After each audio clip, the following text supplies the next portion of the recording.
शेतकरी मित्रांनो, आपण आजही तीच शेती करतोय जे आपले वडील आजोबा करायचे. कष्ट तेवढेच आहेत, पण नफा. आपण आजही खत टाकतोय, पण त्या खताची मातीला भूक आहे का? पीक पिकवतोय, पण त्याला मार्केटमध्ये किंमत आहे का?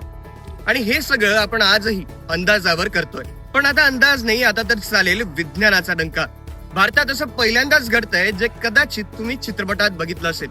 आता तुम्हाला ओळख करून देतोय कृषी AI ची. हे फक्त नाव नाहीये, तर ही एक डिजिटल क्रांती. ज्या मातीच्या परीक्षणासाठी तुम्ही आठवडा घालवता, ते तुमचं मोबाईल फोन करेल केवळ 60 सेकंदात. हो, अगदी बरोबर ओळखलं. या मातीची कुंडली तुमच्या हातात असणार केवळ 1 मिनिटात. तुमच्या हातात आता एक मोबाईल फोन नसेल, तर एक कृषी तज्ञ असेल जो तुम्हाला पेरणीपासून विक्रीपर्यंत प्रत्येक गोष्टीत मदत करेल. बैलगाडीच्या वेगाने चालणारी शेती आता रॉकेटच्या वेगाने धावणार. तयार आहात या बदलासाठी? कारण आता प्रत्येक शेतकरी होणार स्मार्ट आणि सुपर पॉवरफुल. कसं हे जाणून घ्यायचंय? मग फॉलो करा, कारण पुढचे काही दिवस तुमच्या शेतीचं नशीब बदलवणारे ठरणार आहेत. कृषी AI, आता शेतीही बदलेल आणि शेतकरीही.